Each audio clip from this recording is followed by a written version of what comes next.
Police వర్గం రోజున మార్గశిర మాసం మొదటి రోజులో ఈ చినకరగ్రహారం గ్రామంలో శ్రీ రామాలయ సన్నిధి వద్ద శ్రీ గంగాలమ్మ తల్లి నాచారమ్మ తల్లి యొక్క ఆశీస్సులతో 18వ సంవత్సరం శబరిమల యాత్ర చేస్తున్నటువంటి శ్రీ మణవల మల్లికార్జున గురుస్వామి వారి యొక్క 18వ సంవత్సరం శబరిమల యాత్ర ప్రయాణ సందర్భంగా ఈ రోజు అయ్యప్ప స్వామి వారికి మహాపడి పూజా కార్యక్రమాన్ని ఏర్పాటు చేశారు.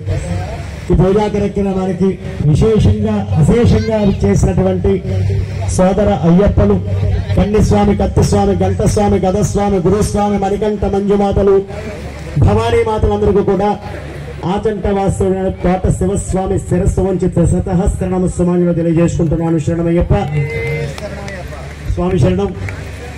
ఈ పూజా కార్యక్రమానికి ఇక్కడికి నన్ను ఆహ్వానించినటువంటి తమ్ముడు బాలాజీ గురుస్వామి, పెడన బాలాజీ గురుస్వామి, అలాగే 18వ సంవత్సరం శబరిమల యాత్ర చేస్తున్న మన మల్లి స్వామి వారి యొక్క ఆత్మీయ ఆహ్వానంతో ఇక్కడికి విచ్చేశాను. నేను ఈ కర్యాగ్రహారం యొక్క గడ్డ మీద పుట్టినటువంటి తల్లి బిడ్డని, అంటే మా అమ్మమ్మ గారు తాతయ్య గారు ఊరిదే. నేను నా చిన్నతనం వాళ్ళిద్దరూ కూడా కాలం చేసిన ఈ రోజుని నా తల్లి పుట్టిన ఈ గడ్డ మీద నేను ఎంతో పుణ్యం చేసుకుంటే కానీ పడి పూజకి నేను ఇక్కడ రాలేదు. ఇటువంటి మహత్తరమైన అవకాశం కల్పించినందుకు మీ అందరికీ, బాలాజీ స్వామికి, మల్లి స్వామికి కూడా కృతజ్ఞతలు తెలియజేసుకుంటూ ఈ పూజా కార్యక్రమంలో ఇప్పుడు 18 మంది దేవతల ఆవాహన పంచపూజలు జరిగాయి. ఇప్పుడు 18 మంది దేవతలకి కూడా పైన పడి మీద అర్చనాభిషేకం ఉంటుంది. అభిషేకం అయిన తర్వాత మీకు ఈ కలశ జలాలతో మీకు సంప్రోక్షణ చేస్తారు. అప్పటి వరకు ఎవరు కదిలి వెళ్ళొద్దు. పూజ అయ్యే వరకు కూడా ఒక చిన్న విషయం మనం చేసుకుంటున్నాను. స్వామి కొద్దిగా అయ్యప్ప స్వామి దీక్ష ఈ కలిధర్మంలో కామక్రోధాది అరిషద్వారాన్ని మార్చుకోవడానికి అయ్యప్ప స్వామి మనకి ఇచ్చినటువంటి మహాప్రసాదం ఈ అయ్యప్ప స్వామి దీక్ష. ఈ దీక్ష తీసుకోవడం వల్ల మన జీవితాలను మనం మార్చుకోవడానికి అవకాశం ఇచ్చాడు అయ్యప్ప. అంటే ఇప్పటి వరకు మనం ఎన్నో అలవాట్లతో, ఎన్నో దురలవాట్లతో మన జీవితాలన్నీ కూడా దుర్భరపడైపోతున్నాయి ఈ రోజుల్లో. కానీ ఈ దీక్ష తీసుకోవడం మూలంగా మనం సత్ప్రవర్తనతో, క్రమశిక్షణతో 40 రోజులు ఏ రకంగా దీక్ష తీసుకుని మనం శబరిమల వెళ్ళిస్తున్నాము, వచ్చిన తర్వాత కూడా అదే కట్టుబాటుతో, క్రమశిక్షణతో ఉంటే ఆ దురలవాట్లు దూరం చేసుకోగలిగితే మన జీవితానికి మనం తీసుకున్న దీక్షకే అర్థం ఉంటుంది. శరణమయ్యప్ప. మనందరం కూడా 40 రోజులు చక్కగా పూజలు చేస్తున్నాం, సుష్టిగా భిక్షలు అల్పాహారాలు స్వీకరిస్తున్నాం. 40 రోజులు స్వామివారిని చాలా భక్తి శ్రద్ధలతో పూజిస్తున్నాం. 40 రోజులు పూర్తయిన తర్వాత ఎరువుడు తీసుకుని వెళ్ళి అక్కడికి ఇచ్చేసి వచ్చిన తర్వాత మళ్ళీ ఆ పాత అలవాట్లోకి, ఆ పాత జీవితంలోకి, ఆ పాత మురికి కోపంలోకి వెళ్ళిపోతున్నాం. మళ్ళీ అయ్యప్ప స్వామి ఎప్పుడు గుర్తొస్తుంది మనకి? కార్తీక మాసంలోనే, ఆశ్వయుజ మాసంలోనే అయ్యప్ప స్వామి ఫోటోలన్నీ చక్కగా మరిచి పక్కన పెట్టి మళ్ళీ ఆ రోజున మనం దీక్ష చేస్తున్నాం. అది కాదు దీక్ష యొక్క అర్థం. దీక్ష తీసుకున్న మొదటి రోజునే మనలో ఉన్న అలవాట్లన్నిటినీ మార్చుకోవడానికి శక్తిని ఇవ్వడానికి అయ్యప్ప స్వామిని వేడుకొని మనలో ఉన్న దుర్గుణాలు వదిలిపెడతానని స్వామి దగ్గర ప్రమాణం చేసుకుంటేనే దీక్ష ధరించండి. అప్పుడు మన హిందూ ధర్మాన్ని ఎవరైతే వేలెత్తి చూపించే పరిస్థితి ఉండదు.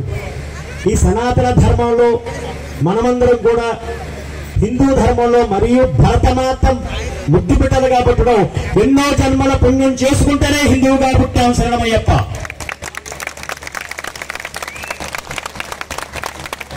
హిందువుగానే పుట్టాం, హిందువుగానే జీవిద్దాం, హిందువుగానే అయ్యప్పలో కలిసిపోదాం తప్ప పరమతాల వ్యామోహాలతో, ప్రలోభాలకు లొంగి మతాలు మార్చుకుని, కన్న తల్లిని మార్చుకునే కుసంస్కారం కాదని చాటి చెప్పడానికి ఈ దీక్షలు మనకు ఎంతో ఉపయోగపడుతున్నాయి. ఈ హిందూ ధర్మం మన కన్న తల్లి లాంటిది. కన్న తల్లిని మార్చడం అంటే ఎవరైనా మార్చుకునేటువంటి సాహసం చేస్తామా? కానీ ఈ రోజున ఎవరో చెప్పారని, ఏదో కలిసి వచ్చిందని అప్పటి వరకు పూజలు చేసి, పురస్కారాలు చేసి అందరూ కూడా ఆ ప్రలోభాలకు లొంగే మతాలను కౌగులించుకునే పరిస్థితి, దుర్భర పరిస్థితి ఈ రోజున మన భారతదేశంలో చూస్తున్నాం. కానీ ఒకరు గుర్తుంచుకోండి, కన్న తల్లి తాగి రొమ్ము గుర్తినటువంటి సాహసం మాత్రం ఎవరు చేయకండి. శరణమయ్యప్ప. చచ్చే వరకు కూడా హిందువుగానే ఉండండి. హిందూ ధర్మాన్ని మన ప్రజ్వలంగా వెలిగించడానికి ఇటువంటి దీక్షలు ధరించండి. ఈ దీక్షలు ధరించడానికి ఎన్నో జన్మల పుణ్యం చేసుకుంటేనే మన కన్న తల్లిదండ్రులు ఇచ్చిన జన్మ ఫలితంగా దీక్షల్లోకి వచ్చాం. అయ్యప్ప స్వామి దీక్షలు, భవాని దీక్షలు, శివ దీక్షలు, ఆంజనేయ స్వామి, సాయిబాబా దీక్షలు, ఏ ఇతర దేవతా దీక్షలైనా కూడా ధరించి మన ధర్మాన్ని కాపాడుకోవడానికి మన ఛత్రపతి శివాజీలా మనందరం కట్టుబడి ఉంటేనే మన ధర్మ భావుటాన్ని ఉంటుంది. మన హిందూ ధర్మాన్ని ఎవరు కూడా కించిత్ కూడా దాన్ని ముట్టుకోవడానికి సాహసం చేయరు. ఈ రోజు చాలా మంది చూస్తున్నారు, మాలలు వేసుకుంటారు, 40 రోజులు అయిపోయిన తర్వాత మీరు చేసే బాగుంటారని చెప్పి పరమతాల వాళ్ళు మన వేలెత్తి చూపిస్తున్నారు. ఆ పరిస్థితిని కొని తెచ్చుకోవద్దు. అయ్యప్ప దీక్షలో ఎలా ఉన్నామో వచ్చిన తర్వాత కూడా మన జీవితాన్ని పావనం చేసుకోండి. మనకి జన్మనిచ్చిన తల్లిదండ్రులకి, కట్టుకున్న భార్యకి, జన్మనిచ్చినటువంటి మన పుట్టిన బిడ్డలకి కూడా మంచి జీవితాన్ని ఇవ్వాలంటే ఈ దీక్ష మనకి ఒక ఉపకరణం కావాలి. ఈ రోజున మాతా పిత గురుదైవమే శరణమయ్యప్ప అన్న ఒక్క వాక్యాన్ని మీరు తీసుకోండి. అయ్యప్ప స్వామి ఎంత వాక్యాన్ని శరణఘోషలో పొందుపరిచారో చూడండి ఒక్కసారి. తల్లి తండ్రి లేకపోతే మనకి జీవితం లేదు. రక్తాన్ని పాలగా మరిగించి మనకి దేహాన్ని ఇచ్చింది తల్లి అయితే, తన రక్తాన్ని చెమటగా మరిగించి మన జీవితాభ్యున్నతికి పాటుపడిన వాడు తండ్రి. కానీ ఈ రోజున తల్లిదండ్రుల పరిస్థితి సమాజంలో ఎలా ఉందో చూస్తున్నావా? మనం తండ్రులు అవగానే ఆ తల్లిదండ్రులు వాళ్ళ భారం అయిపోతున్నారు. లక్షల కోట్లు సంపాదించి కానీ వాళ్ళకి లక్షల డొనేషన్లు గట్టి అనాథాశ్రమం, వృద్ధాశ్రమంలోనూ కూడా తల్లిదండ్రులు చేర్చి వాళ్ళు ఉసురు పోసుకునే పరిస్థితి ఈ రోజున భారతదేశంలో చూస్తున్నాం. కానీ ఒకరు గుర్తుంచుకోండి, కన్న తండ్రి యొక్క రుణం తీర్చుకోవడానికి ఎన్ని జన్మలెత్తినా కూడా మన కన్న తల్లిదండ్రుల రుణం తీర్చుకోలేనిది. కన్న తల్లికి ఈ రోజంగా కన్న తల్లి తండ్రికి కూడా మనం ఏమీ ఇవ్వక్కర్లేదు. ప్రేమానురాగాలను పంచండి. చివరి దశలో ఉన్న వాళ్ళకి పట్టిన అన్నం పెట్టి ప్రేమగా హక్కుని చేర్చుకోండి. వాళ్ళకి ఇంకేమి మన నుంచి ఏమి ఆశించరు. తల్లిదండ్రులను గౌరవించలేని దీక్షల వృధా. తల్లిదండ్రులను గౌరవించి వాళ్ళకి సరైన ప్రేమానురాగాలు పంచలేని పూజలు కూడా వృధాయే. తల్లిదండ్రులు మించినటువంటి దైవం లేదని భగవంతుడే చెప్పాడు. అక్కడ తల్లికి మొదటి స్థానం ఇచ్చాడు, తండ్రికి 2వ స్థానం ఇచ్చాడు, గురువుకు 3వ స్థానం ఇచ్చాడు. సృష్టిని సృష్టించిన భగవంతుడు 4వ స్థానంలో కూర్చున్నాడంటే తల్లిదండ్రులకి గురువుకి ఎంత ప్రాముఖ్యత ఇచ్చాడో అయ్యప్ప గుర్తించండి. అయ్యప్ప ఇప్పుడున్న పరిస్థితులు చూస్తున్నాం. తల్లిదండ్రుల యొక్క ఉసిరి తగిలితే మన జీవితాలు వంశాలు కూడా నాశనం అయిపోతాయి. కాబట్టి తల్లిదండ్రుల బాధ పెట్టి ఏ పూజలు చేయకండి. తల్లిదండ్రుల ప్రేమానురాగాల్ని వాళ్ళు పంచండి. శరణమయ్యప్ప. అదేవిధంగా గురువు ముఖారస్సంధకారస్వరుకారస్తన్నిరోధక, అజ్ఞాన అంధకారాన్ని తొలగించి జ్ఞాన జ్యోతిని వెలిగించి మనకి భగవంతుడి దగ్గరికి చేర్చేవాడు గురువు. మన ప్రతి ఒక్క దీక్షలో కూడా గురువుతోనే ముడిపడి ఉంటుంది ప్రతి జీవితం కూడా. కాబట్టి గురువును గౌరవించండి, సద్గురువుని ఎంచుకోండి. గురువులు కూడా తాను ధర్మాన్ని ఆచరించి తాను ఏమి ఆచరిస్తున్నాడో 10 మందికి చెప్పాలి తప్ప తాను చెప్పేది ఒకటి చేసేది ఒకటి గురువుకు విలువ ఉండదు.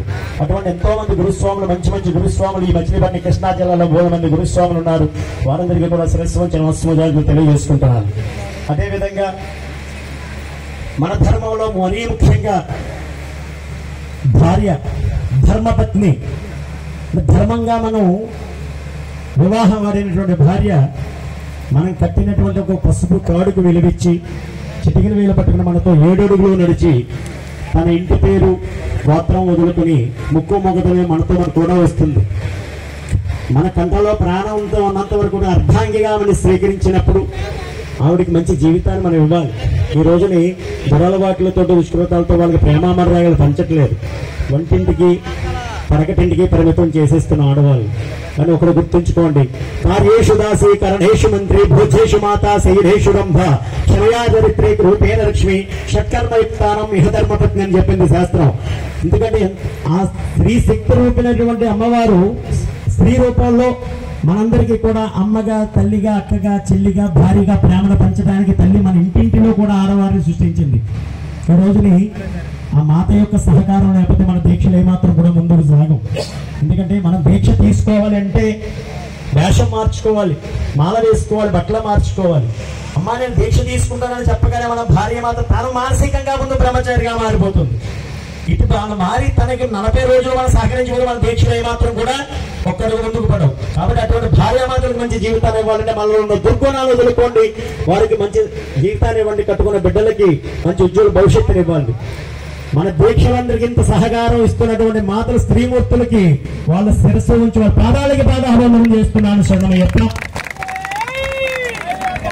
కాబట్టి ఈ హిందూ ధర్మాన్ని మనం కాచుకోవడానికి ఈ దీక్షలు ఎంతో ఉపకరణిస్తున్నాయి. కాబట్టి ప్రతి సంవత్సరం వేలాదిగా లక్షలాదిగా మీరు ఇంకా ఇంకా ఇంకా ఇంకా దీక్షలు ధరిస్తూ ప్రతి ఒక్కరూ 18 ఏళ్ళు కాదు ఒక లక్ష్యం బతుకున్నంత వరకు కూడా అయ్యప్ప స్వామి శ్వాస ధ్యాస కావాలి, ఆ నామం మన తారక మంత్రం కావాలి. అప్పుడు మన హిందూ ధర్మాన్ని నిలబెట్టుకునే ఛత్రపతి శివాజీలా మనం నిలబడతాం. కాబట్టి ప్రతి ఒక్కరూ వేలాదిగా లక్షలాదిగా దీక్షలు ధరిస్తూ ఈ ధర్మ భావతాన్ని మీరు నిలబెట్టమని మిమ్మల్ని అందరినీ కూడా మీ పాదాలకు శిరస ఉంచేసి కోరుకుంటున్నాను. శరణమయ్యప్ప స్వామి శరణం. ఇంకా సమయం తక్కువ ఉంది కాబట్టి భజన సమయాన్ని పొడిగించవలసిందిగా కోరుతున్నాను.